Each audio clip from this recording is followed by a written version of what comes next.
Það ætla að halda áfram hérna í föstudagsþættinum á N4 og eins og áður segir þá erum við dálítið að tala okkur sjálf í dag eins og stundum gerist í fjölmiðlum. Ástæðan að það vetrarhátíð hjá okkur á N4 í dag og við erum svolítið að kynna það sem búið að vera að gerast og framundan hjá okkur í vetur. Og næsta ég komið með 2 einstaklega huggulega herramenn í setti til mín, verið velkomnir drengir. Takk fyrir það. Takk. Kannski að norðan, við þekkjum það nú öll 3 bara dálítið vel, búið að vera hryggjarstykki stöðvarinnar eiginlega frá upphafi. Jón Þór, þú varst að koma nýr inn í þennan heim. Hvernig svona upplifun að koma inn í þennan þátt að norðan? Það auðvitað frábær upplifun sko, mjög skemmtilegt, eiginlega bara algjör forréttindi, ég að segja eins og Hvernig sérðu þáttinn fyrir þér í dag, svona fyrir áhorfendur? Þetta auðvitað mannlífsþáttur og við erum svona svolítið að draga frá gluggatjöldum, sjá hvað fólk að gera á Norðurlandi og þetta auðvitað stórt svæði. Borðið eru til Bakkafjarðar, þannig að þú veist, við erum að reyna að ná utan allt svæðið og við leggjum mikið upp úr því og við erum svona að varpa ljósi á bara hvað fólk að gera, hvað að hugsa og það engin einn viðmælandi merkilegur en einhver annar. Þetta bara gaman að sjá hvað fólk að gera allt Norðurland, það þannig. Karl Eskil, þú varst náttúrulega ofboðslega lengi fréttamaður og við unum nú saman á RÚV í den. Eins og einhverjir sögðu það væri dálítið mikið af rúfurum hérna á N4, uppgjafa rúfurum. Hvernig upplifun það að fara úr fréttamennsku yfir í dagskrárgerð? Hver munurinn? Það svona talsverður munur í raun og veru þó að í grunninn sé þetta allt hið sama.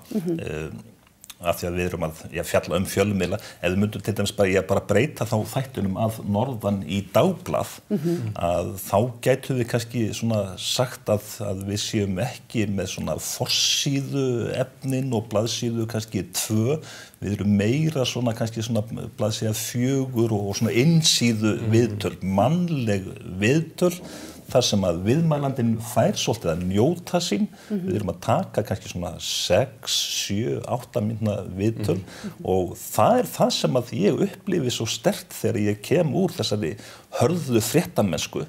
Þá var maður bara góður hérna, í fréttunum að fá 1:40 sko, mínútur. En þarna bara fær viðmælandinn að njóta sín, segja það sem að hann þarf að segja og fyrir það eru viðmælendur svo þakklátir og síðast en ekki síst þá það líka áhorfendur. Ég verð svo sterkt var við það að, og viðbrögðin í raun og veru frá þessum viðtölum, þau eru alveg hreint bara ótrúleg nánast. Ég hafði ekki trúað þessu að þetta væri svona. Ég algjörlega sammála þessu og mjög góða punkti. Við erum að fara heim til fólks, við erum að sækja það heim. Við erum ekki að biðja þeim að koma til okkar í settið okkar og tala við okkur í 2 mínútur eitthvað, við erum að fara til þeirra og þá það einhvern veginn, ég held að umhverfið verði alltaf dálítið öðruvísi. Það einhvern veginn afslappaðar og fólk einhvern veginn það segir meira og ekkert kannski að stressa sig eins mikið á hlutunum, bara segja það sem þið liggur á hjarta og það var svona mér að verða ótrúlega skemmtilegt andrúmsloft í þessum þáttum oft. En í svona samfélagslegu tilliti, því við höfum talað svolítið að norðan, að sunnan, að austan og vestan séu svolítið svona samfélags, eins og svæðismiðlar eru. Kannski, hvaða hlutverki finnst þér til dæmis að þetta fyrirbæri þjóni í samfélaginu? Ég held að gegni alveg hreint ótrúlega miklu hlutverki og við megum heldur ekki að gleyma því að stór hluti þjóðarinn hann á ættir sinni að rekja út á land.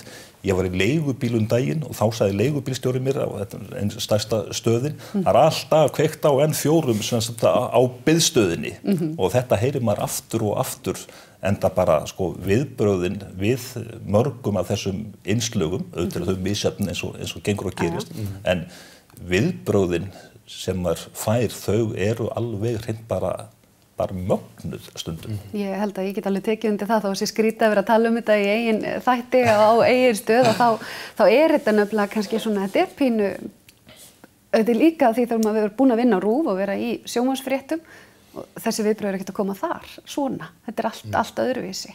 Já, enda þetta svo sem líka svona, þetta allt öðruvísi og á vissan hátt svo sem ég valla svona samanburðar hæft þannig lagað, en það er óskaplega gaman að vinna í þessu og maður finnur það líka að það er mikil eftirspurn, það er mikil leitað til okkar ef maður hverfur frá í nokkra daga og þá er pósthólfið fullt hjá manni af boðum og beiðnum að fjalla hitt og þetta þannig að það ekki bara við sem erum að upplifa þetta heldur það líka bara fólk allt svæðið og það það góða í þessu. Fólk spyr mér stundum, hvernig gengur ykkur að finna efni? Já. Eins og við séum bara í dauða leita einhverju til þess að fjallum og endum svo að fjöll bara þetta frekar en ekki neitt. Já. En það svo alls ekki þannig, það komið rosalega mikið á óvart, hvað pósthólfið fljótt að fyllast af alls konar og já, það bara mikil eftirspurn og ótrúlega gaman að geta það valið úr í rauninni efni til þess að fjalla það bara ótrúlega gaman. Nú ert þú svona ungur herramaður, nýbúinn úr námi, búinn að vera í Edinborg, ef man rétt. Þegar þú varst ákvaðst að sækjum hér og mæta, hvað það? Það kemur þetta óvart? Er eitthvað fleira sem kemur óvart? Já, í rauninni bara hvað þetta allt saman ótrúlega lifandi og mikið að gerast. Ég svona, auðvitað eins og aðrir hafði stillt inn á N4 og hort á þessa þætti og svona en allt það sem að gerast innan hús, það eiginlega kemur mikið óvart og framleiðsludeildin, burtséð frá þáttunum, framleiðsludeildin og grafíkdeildin og það allt, þetta svo ótrúlega lifandi vinnustaður, það eru allir í svo mörgum verkefnum og það eru svo margir fagmenn inni að vinna í alls konar og það hefur komið svolítið mikið óvart. Það ekki alveg mikil rólegheit á skrifstofunni og birtist á skjánum, ég held að sé óhætt að segja það. Þú til dæmis búin að vera að vinna ýmsum verkefnum öðrum en því sem kannski beint að birtast í sjónvarpinu.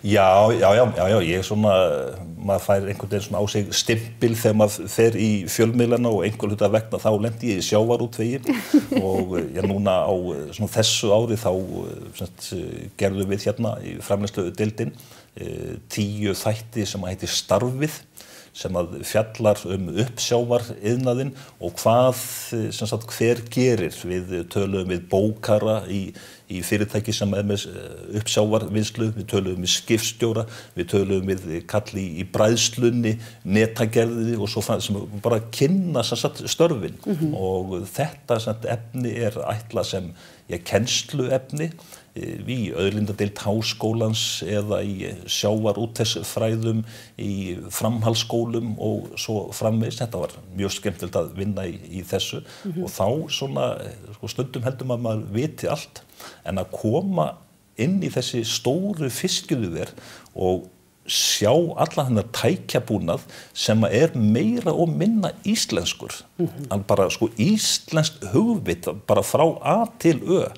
Að þessi litla þjóð geti staðið svona undir þessu öllu saman og stundum við gerum einhverju grein fyrir hversu mikilvægur og stór sjávarútvegurinn Það ekki bara veiðar og vinnsla, það alls konar sprota fyrirtæki og fyrirtæki í hinum ýmsu greinum sem að framleiða fyrir sjávarútvegi.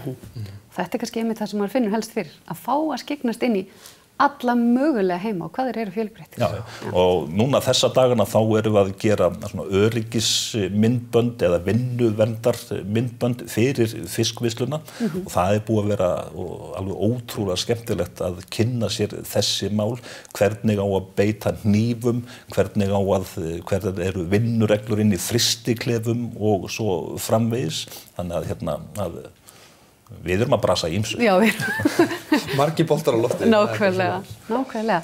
Gaman að fá okkur í heimsókn, strákar. Þegar heimsókn, við erum nú bara á vinnustaðnum. Ég þurfti bara rétt að kíkja þetta fram og Galli, Góðþór. Mjög heimilislegt allt saman. Takk fyrir að bjóða okkur. Ég gaman að fá okkur. Takk fyrir okkur. Og við sjáumst eftir smástund þegar við höldum áfram í fyrsta þættinu.